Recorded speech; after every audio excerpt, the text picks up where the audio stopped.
Os irmãos podem se assentar. Convido-os a abrir a palavra do Senhor. Evangelho de João, no capítulo 4.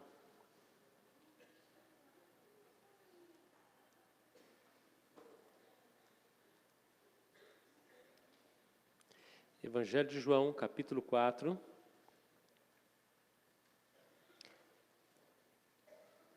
A partir do versículo 31 até o verso 38. Eu gostaria que a igreja lesse comigo esta porção da palavra do Senhor nesta manhã. Vai estar aí na projeção. Evangelho de João,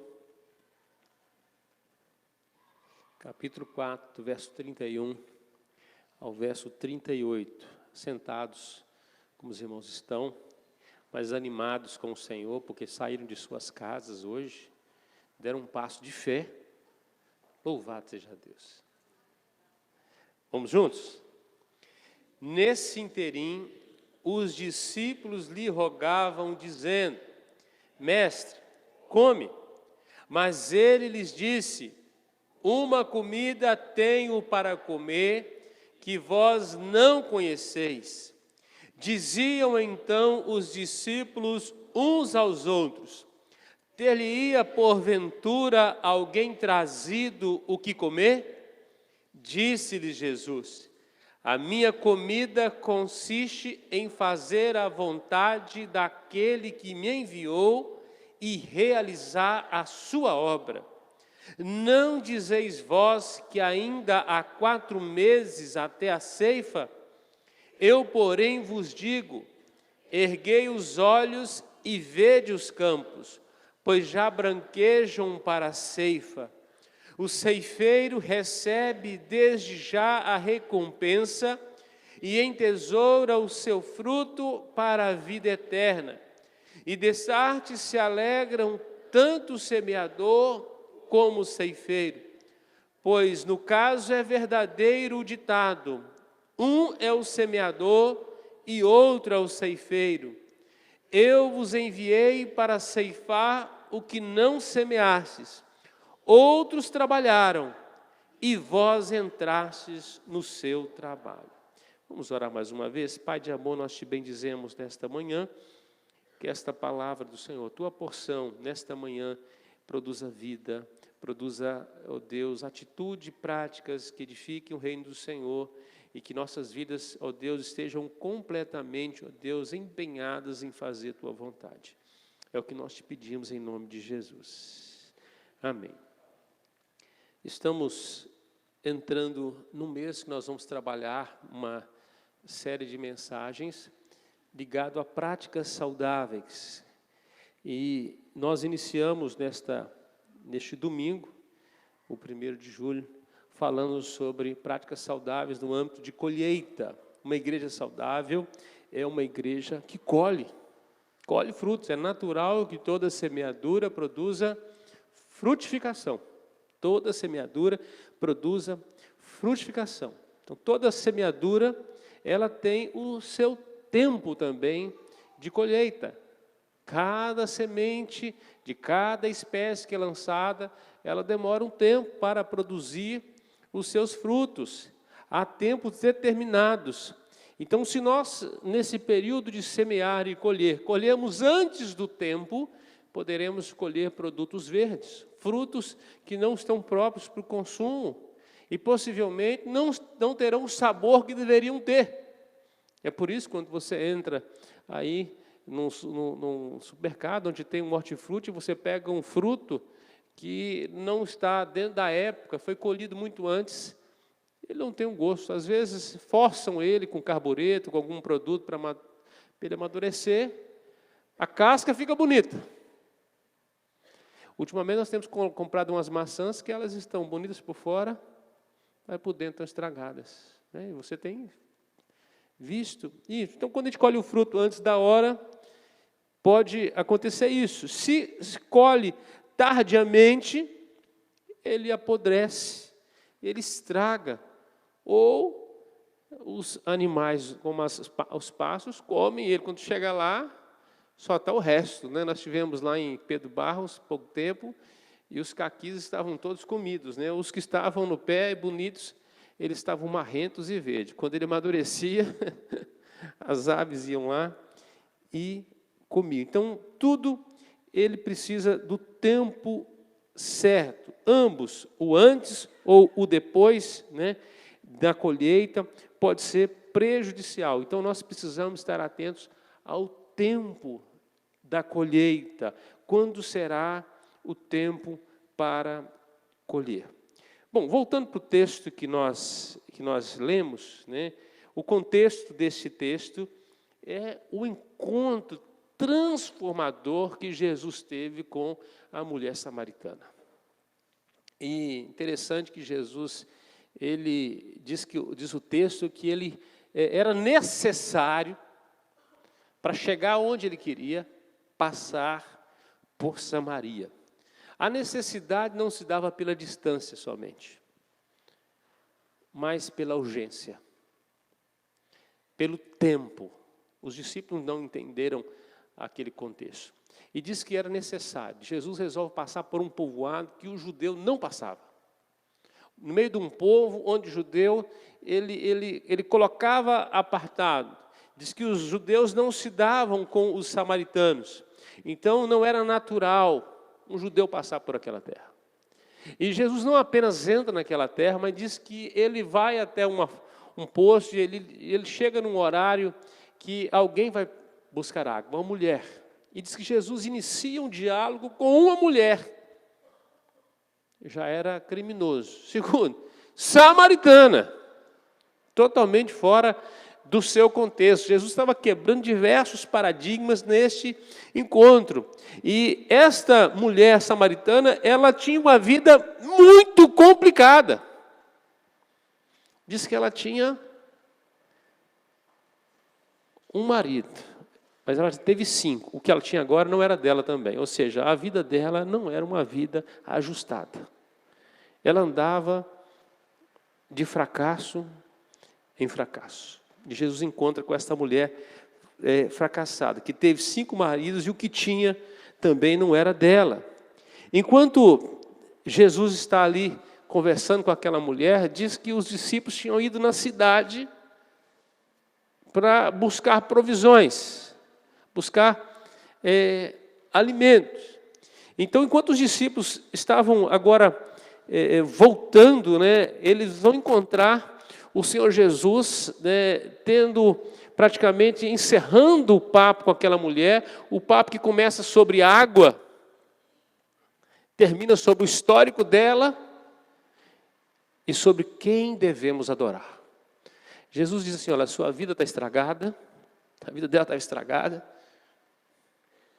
a adoração de vocês está errada, a sua vida precisa de um conserto. Se você soubesse quem está te pedindo água, é você que pediria água, ele te daria a água da vida. Então, esse diálogo, Jesus entra com esta mulher, e quando ela entende que Jesus entrou na sua vida pessoal, ela vai dizer: olha, eu vejo que o senhor é profeta.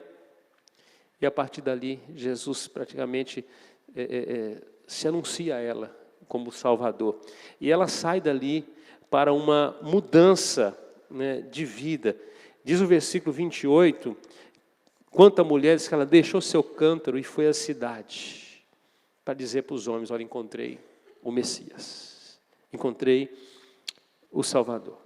Enquanto os discípulos viam os samaritanos como uma colheita maldita, não sei se você assistiu esse filme, colheita maldita, estragada, Jesus via nos samaritanos frutos maduros, era o tempo. Jesus estava praticamente, nesse contexto, consumido por fazer a vontade do Pai, para completar a sua obra, por salvar pecadores. Isso que consumia o Senhor Jesus. A despeito de subir um monte e passar a noite em oração, todas as manhãs ele descia para os vales, onde estava o povo sedento para curar, para libertar, para salvar. Então Jesus estava consumido pela vontade do Pai, por fazer a obra do Pai.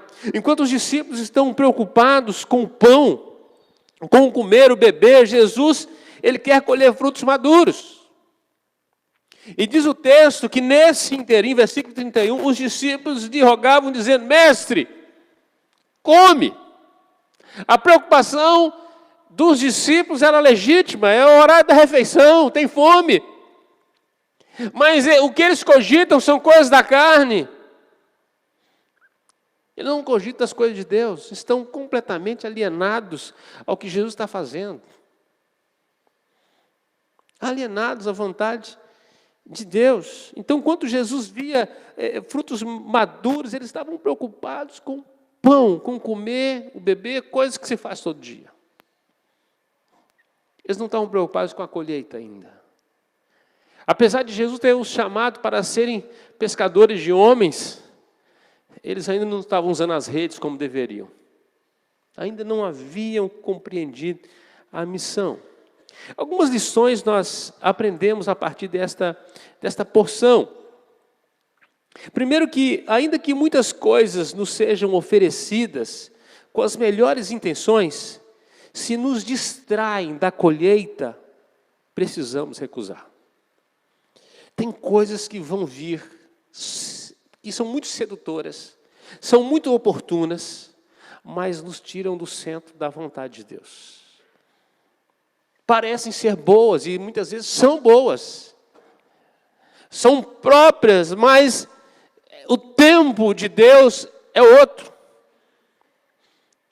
São coisas que têm lógica, que dão um prisma da vida, mas não estão no centro da vontade de Deus naquele momento. Ainda que venha com toda essa estrutura, se nos distrai, se nos tira o foco daquilo que Deus está querendo, nós precisamos aprender a recusar. Olha o que diz o versículo 31 ao versículo 34. Assim, nesse inteirinho os discípulos lhe rogavam, dizendo: mestre, come. Mas eles dizem: uma comida tenho para comer que vós não conheceis. Ou seja, vocês estão ignorando o propósito para o qual eu vim para essa terra. Vocês não entenderam ainda.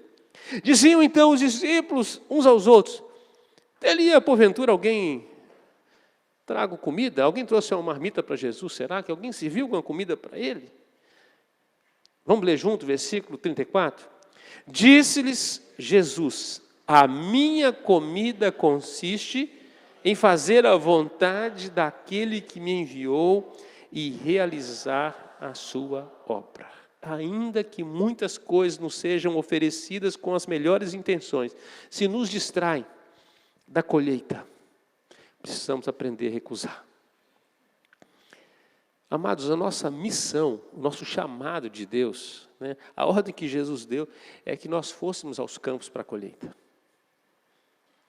De que os campos já estavam brancos para a colheita, que esse já era o tempo.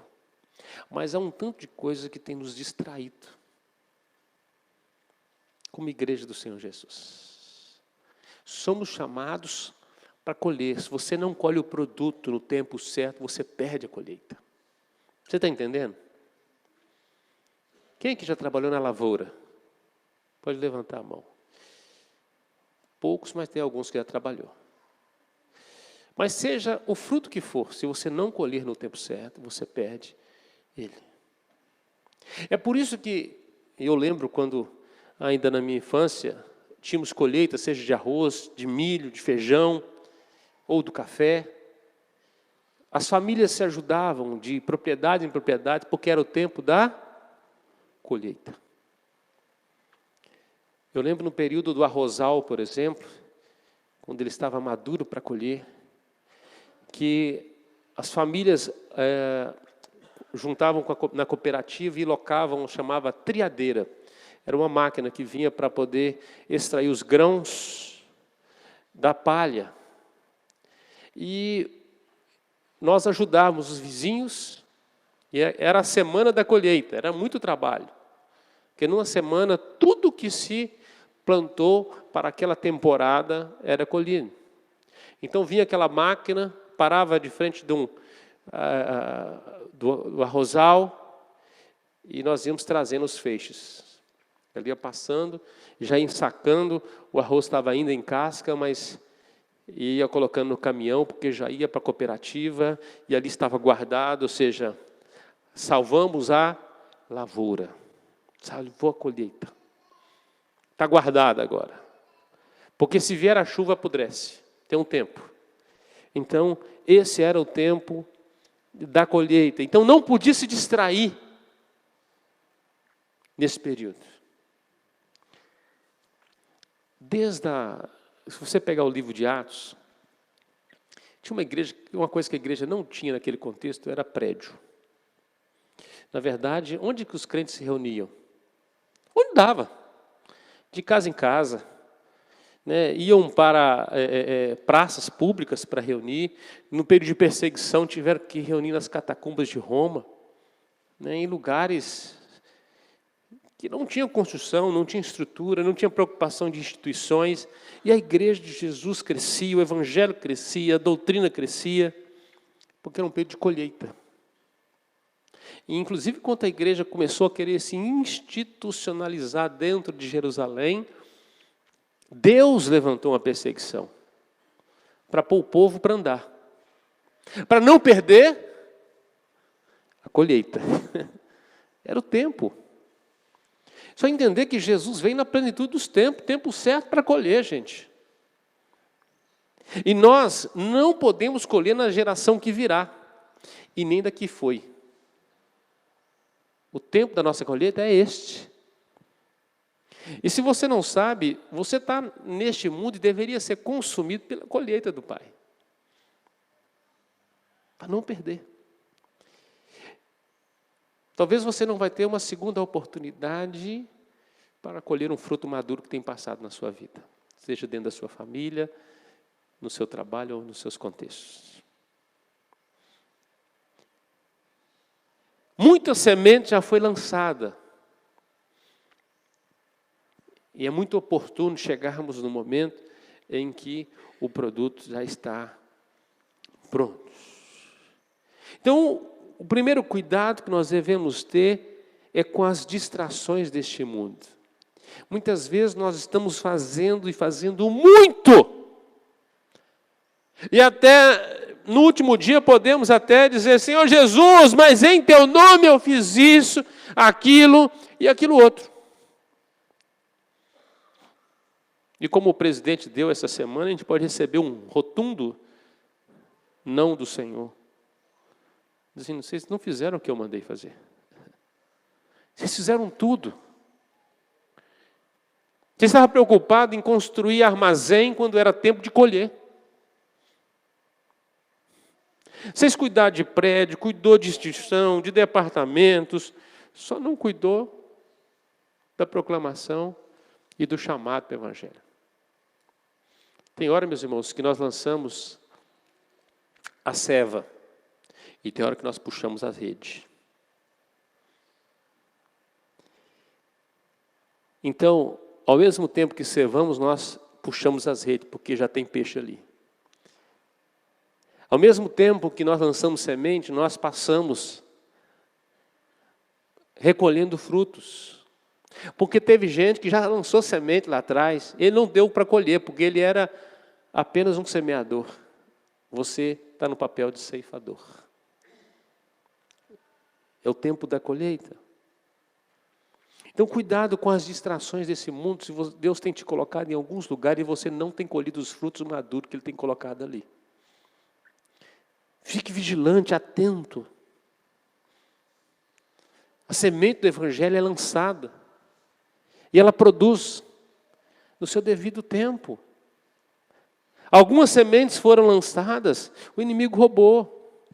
Foi à beira do caminho. Outras caiu, o sol queimou. Outros caiu entre espinhos, e a Bíblia diz que foi sufocado pelo sistema, desanimou na fé, mas teve semente boa. O fruto cresceu, está na hora. Qual foi a última vez você, como crente, chamou alguém para entregar a vida a Cristo? Problema presbiteriano hoje é que a gente espera o cara vir aqui na igreja para confrontá-lo sobre salvação. Dificuldade que nós temos de, onde tiver, falar assim, ajoelha para você entregar a sua vida a Cristo. Você esqueceu que você é um sacerdote. Você faz parte do reino de sacerdote. Que o que você liga na terra, Deus liga no céu. De que foi te dado autoridade. E não apenas autoridade, foi te dado o privilégio. O privilégio. Por que a igreja não cresce? Às vezes porque a gente não colhe. O fruto está maduro, está despencando o pé, e a gente passa preocupado com outras coisas. Os discípulos estavam preocupados demais com a barriga, enquanto Jesus estava preocupado com as vidas que estavam ali sedentas do amor de Deus. Segunda lição: cuidado para que não veja as coisas com uma forma de um tempo diferente do de Deus. Cuidado para que não vejam as coisas com uma forma ou um tempo diferente do de Deus. Verso 35, a parte A, diz aí: não dizeis vós que ainda há 4 meses até a ceifa? Vocês não estão dizendo que ainda está faltando 4 meses para a colheita?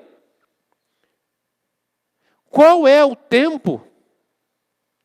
Esse é o tempo que vocês estão dizendo. Qual é o tempo de Deus? Jesus está fazendo um confronto. Vocês estão dizendo que não está na hora de colher.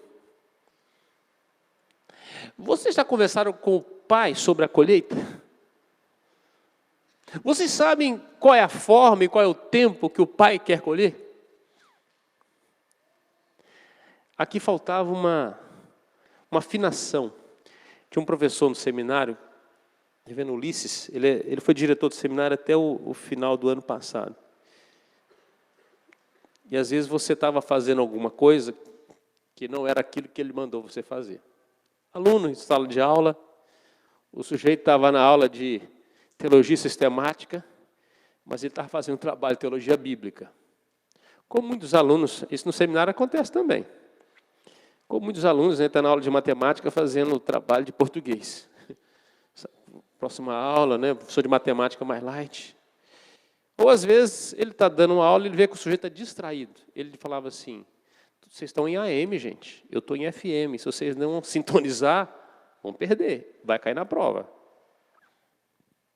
Muitas vezes as ondas nossas não estão sendo as mesmas ondas de Deus. E nós não estamos conectados com a vontade dele, nós não estamos discernindo o calendário diferente. O calendário de Deus é diferente do calendário do mundo. Se, pelo um olhar delas, dava-se que o fruto não estava maduro, Deus dizendo assim: já está maduro. O meu calendário é agora. Enquanto o mundo diz que ainda falta muito tempo para a colheita, ainda falta, diz o texto, 4 meses. Jesus está dizendo: olha para os campos que já estão brancos para a colheita. O povo marcou o tempo, mas não olhou para o fruto. Olha só. Não olhou. Madurou antes do tempo estimado dos homens. As lavouras também têm isso. Tem que estar olhando. Eu lembro do meu pai andando no cafezal, pegava os galhos e olhava. Madurando antes do tempo que você estimava, O sol veio de repente numa quantidade mais constante, teve menos nuvem no período, estava com mais calor, então se esperar 4 meses vai cair do pé. Tem um tempo. Tem que estar antenado que o fruto pode estar maduro. Pode estar maduro. Enquanto o mundo está dizendo que ainda não está tempo. Tem gente dizendo assim: olha, não esquente sua cabeça, não se preocupe. Deus está dizendo: está chegando o tempo da colheita. E este é o tempo de Deus para a colheita. Não perca o tempo. Você só tem esse tempo para colher seus familiares para Jesus. Talvez você diga, sou muito novo, tenho pouca experiência, não tenho preparo, ainda tenho muitas questões pessoais para resolver, eu não vou poder ir para a colheita agora. Não importa, esse é o tempo. E olha que coisa sensacional, a mulher samaritana tinha muitas coisas para resolver, você não acha? Ela, uma vida complicadíssima, esse é o contexto. Complicadíssima. A mulher teve 5 maridos, o que ela tinha não era dela, a vida pessoal dela estava... E a Bíblia diz que ela deixou o cântaro e foi para a cidade para fazer uma colheita. Qual que era a prioridade para ela agora? O calendário de Deus. Como lemos o texto de Ageu, o povo estava preocupado em construir suas casas, em dar acabamento refinado, e o templo do Senhor, que era a habitação de Deus, estava em ruínas. Isso mostrava que a prioridade deles não era a prioridade de Deus. É quando nós não estamos na prioridade de Deus. Nós não estamos entendendo que Deus nos deu uma ordem, Ele não nos deu um recado, Ele não nos mandou uma informação. Ele disse, olha, vão e colham, é a hora. Esse é o tempo. Então a mulher tinha muitas coisas para resolver ainda, samaritana, mas nada impediu dela deixar o seu canto e a cidade e colher vidas para Jesus. E diz o texto no versículo 28 que foi isso que ela fez, ela deixou e ela foi. E ela dizia, verso 29, vinde comigo e vede um homem que me tem dito tudo quanto tenho feito. Será este, porventura, o Cristo? Saíram, pois, da cidade e vieram ter com ele. A colheita foi imediata. Imediata. Olha o sucesso dessa colheita. Quantos nós recebemos uma ordem e a gente tem tantas prioridades. O reino de Deus é o último na nossa vida. A gente tem tantas coisas para resolver. Tem assim, olha, deixa eu enterrar meus mortos, né? Eu preciso despedir do meu pai e da minha mãe. A Bíblia vai citando os fatos de pendências que a gente vai criando. De questões que a gente não resolve para obedecer à ordem de Deus. A gente tem sempre uma desculpa para Deus. Deixa eu terminar isso aqui ainda.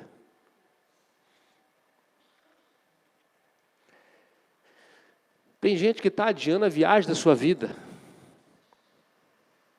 Ele está preocupado em deixar patrimônio para os filhos. Nunca curtiu o que Deus deu. Perdeu. Vai ficar doente, vai ficar numa cama e tudo que ele ganhou vai ser consumido para poder tratar dele. Não viajou, não viu a paisagem bonita que Deus deu, não pôde contemplar as coisas que Deus criou, consumido pelo tempo errado, da forma errada. E quantos de nós, quando chegou para a colheita, o fruto já tinha apodrecido? O parente já tinha ido, você não falou de Jesus, você não chamou ele para um concerto com Deus. O seu amigo de trabalho, que você várias vezes teve oportunidade, mas você nunca chamou ele para um concerto. Você está preocupado em fazer amizades e não em cumprir a vontade de Deus. Eu brinco que eu perco o amigo, mas não perco a piada. Eu não perco a oportunidade. Se eu tiver que dar uma facada, é naquela hora.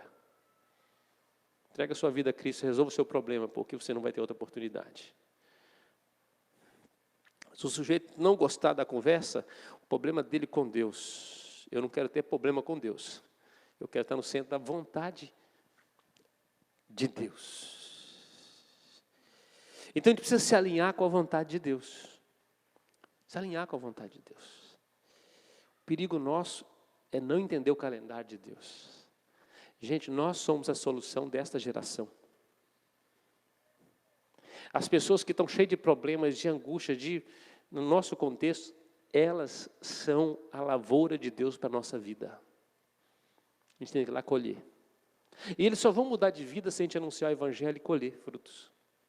Se eles não conhecerem a Cristo, a vida deles vai continuar um lixo que estão, e vão ser bem pior.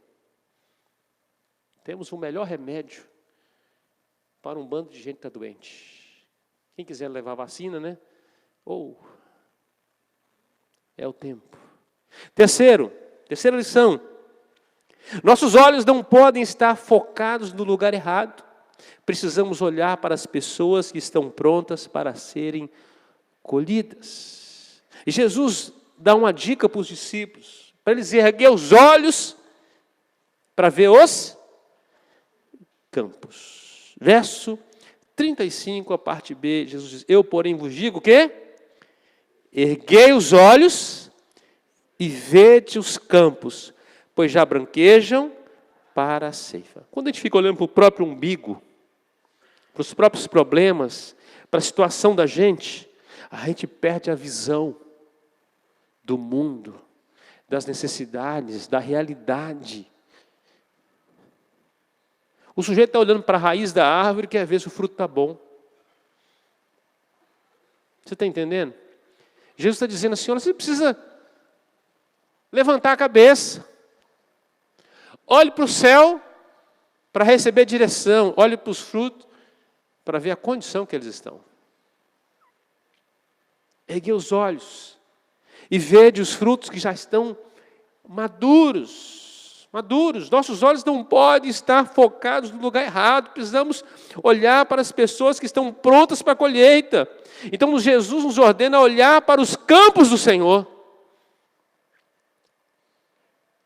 Pedro, Tiago e João estão tão empolgados, principalmente Pedrão. Pedrão, depois do Monte da Transfiguração, aquele milagre lá, Elias, Moisés, Jesus, o papo está bom ali demais. Ele fala: vamos fazer 3 tendas, o melhor lugar para morar cá em cima.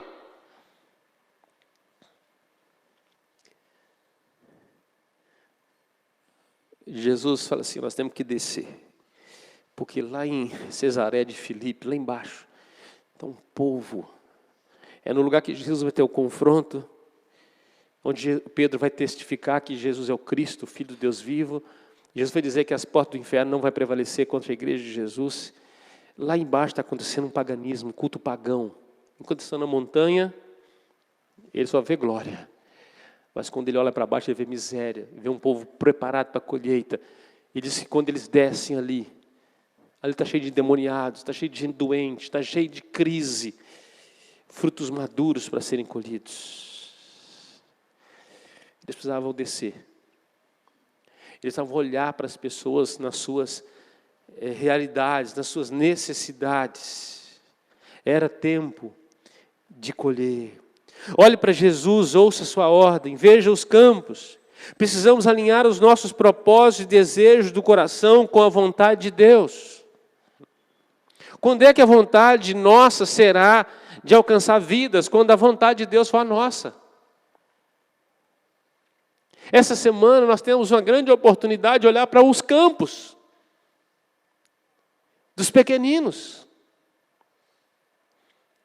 Dedicar tempo de oração, de alinhar e ajudar a equipe de todas as formas possíveis.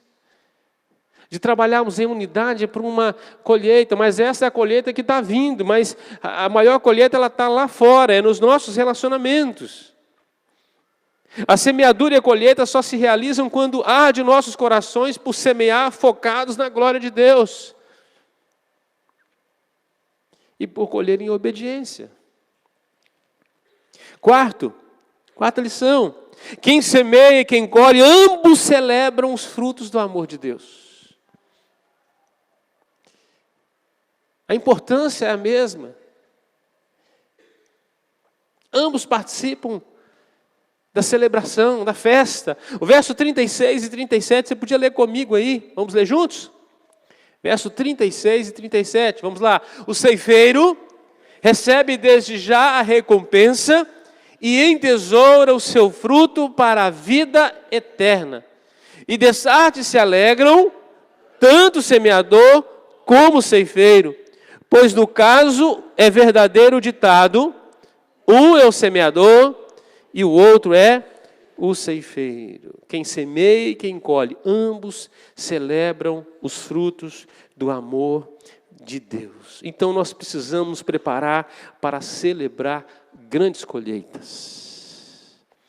Um sermão lindíssimo pregado por William Carey, no texto de Isaías 54, versículo 2 e 3.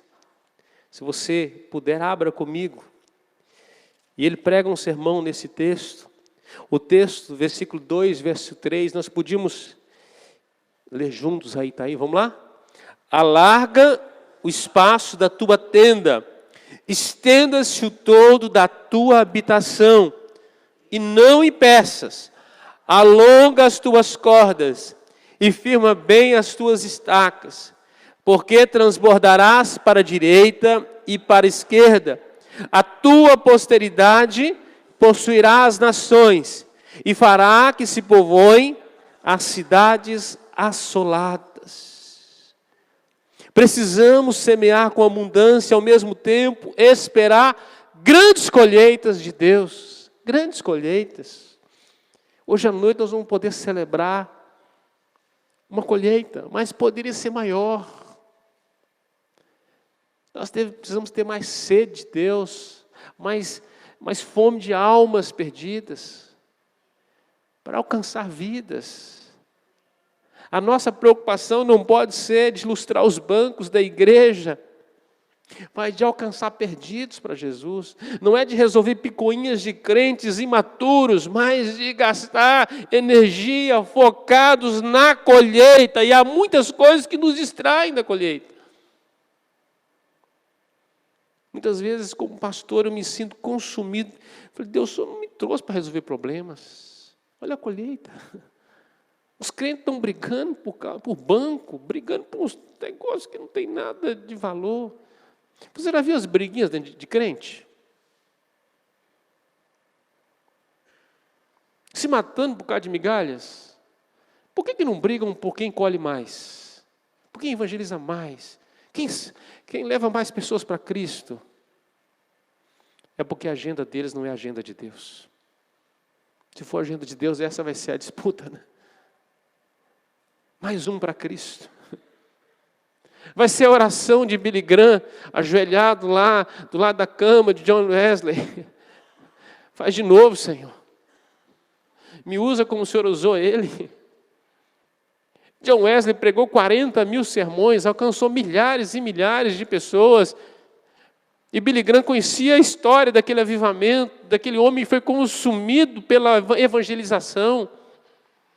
Enquanto teve energia e fôlego, entrando nas minas de carvão e falando do amor de Deus, diz que na escuridão das minas só via o brilho dos olhos, das lágrimas das pessoas quebrantadas, voltando-se para Cristo. Charles Finney, que entrava na locomotiva em Londres, e quando ele entrava, os bairros iam se quebrantando, e Deus trazia colheitas, estádios lotados de vidas para Cristo. Então, Billy Graham conhecia essas histórias e ele fez essa oração, e Deus deu para ele o mundo para colher. No Brasil, ele teve algumas vezes. Eu já conheci tantos crentes que foram alcançados por Billy Graham, pelo ministério dele. Alguns que foram Maracanã, em outros estádios, 200.000 pessoas com sede de Deus. Gente que estava consumida pela agenda de Deus. Quem semeia e quem colhe, ambos celebram os frutos. Empreenda grandes coisas para Deus. Esse era o tema de William Carey. Empreenda grandes coisas para Deus, ou seja, semeie muito. Espere grandes coisas de Deus. Faça grande. Semeie muito. Sonhe grande. Olhe para os campos. Celebre os frutos. Vamos celebrar os frutos. Uma vida. A Bíblia diz que é uma festa no céu. Uma.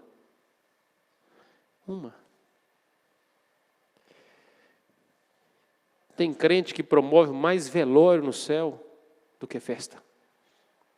Amado, você deveria fazer o seguinte: olha, não tira a mesa do bolo não, porque se depender de mim, vai ter festa todo dia aí.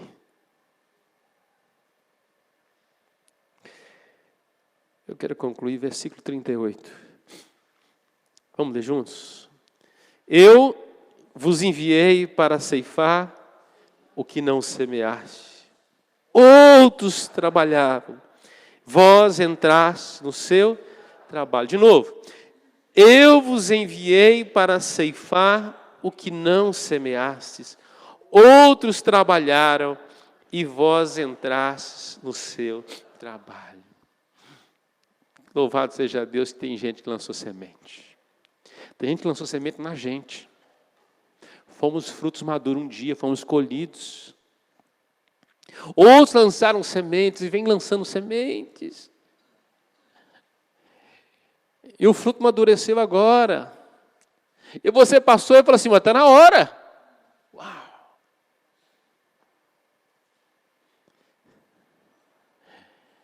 Alguém lançou uma semente no eunuco. Por isso ele estava com sede, lendo a palavra. E a Bíblia mandou,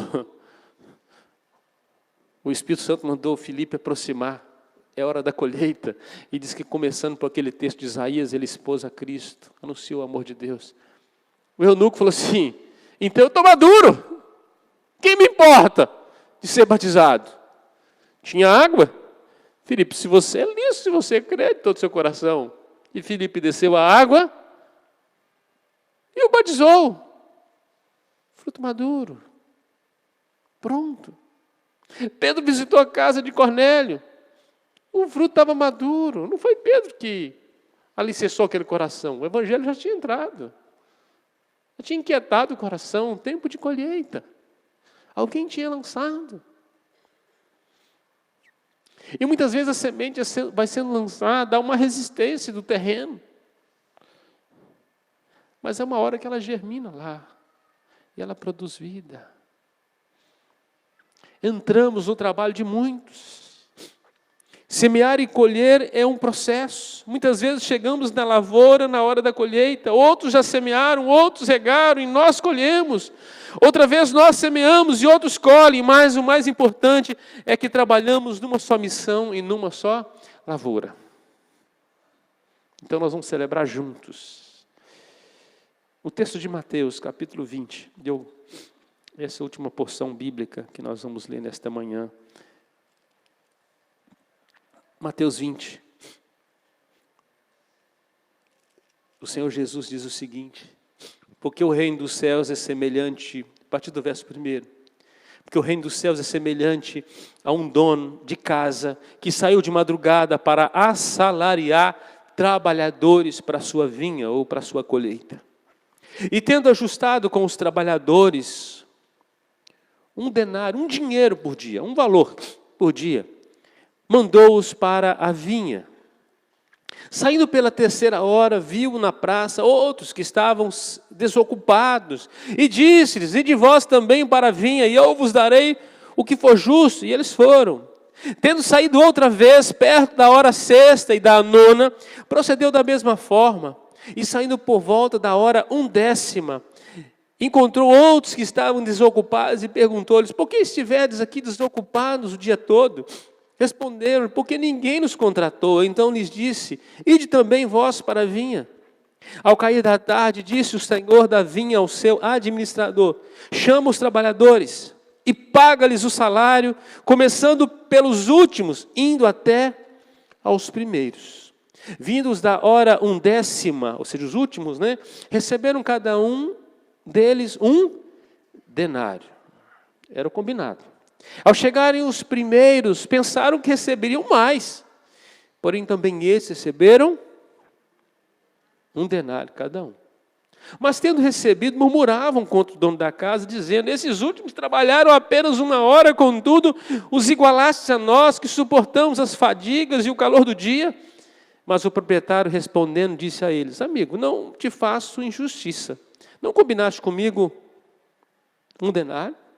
Toma o que é teu, vai-te, pois quero dar a este último tanto quanto a ti. Porventura não me é lícito fazer o que quero do que é meu? Ou são os maus teus olhos porque eu sou bom? Assim os últimos serão os primeiros serão os últimos, porque muitos são chamados, mas poucos escolhidos. Para Jesus, o salário da semeadura e da colheita é igual para todos. É um privilégio trabalhar na lavoura de Deus. É um privilégio. Tem gente que entrou na lavoura na última hora. Mas tem uma coisa, não vou nem falar o pior, e o melhor. Entrou na última hora e colheu muito mais do que muita gente que passou a vida inteira na lavoura. E se catar os frutos, um dia Jesus vai sacudir a árvore e vai falar assim, eu quero os frutos. Quantos frutos? Se você já viu aquele documentário da lista de Schindler, aquele empresário que usou tudo que ele tinha para salvar judeus dos campos de concentração, no final da vida ele olha para a mão e tem ainda um anel, uma aliança, né? E ele diz assim, depois de ter salvado milhares, ele falou assim, poderia ter salvado mais um. Dava para comprar mais um. É aquele que trabalha na lavoura e tendo esforçado o máximo, entendeu que era um privilégio tão grande, mas ao mesmo tempo entendeu que era uma ordem. Era uma ordem. Nós precisamos orar, louvando a Deus pelo privilégio que Ele nos dá, de irmos aos campos do Senhor. Que desta manhã o Senhor ajude você a levantar os olhos e ver os campos que estão brancos, brancos para a colheita. Você precisa tirar os olhos do seu umbigo para olhar para os campos que estão brancos para a colheita. O mundo está pronto para ser colhido para o Senhor. Amém? Você podia baixar sua fronte, ter um tempo de oração.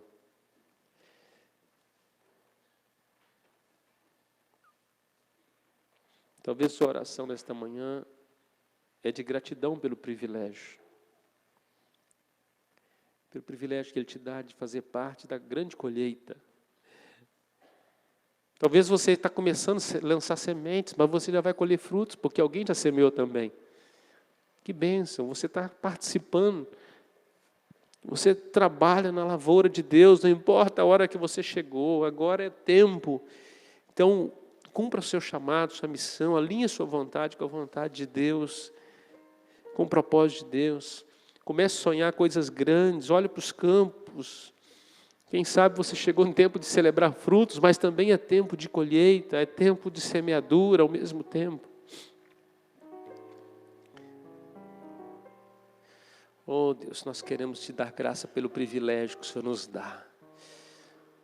Privilégio esse de participar da grande colheita do Senhor. A tua palavra diz que haverá um tempo que os anjos recolherão dos quatro cantos desta terra, ó Pai.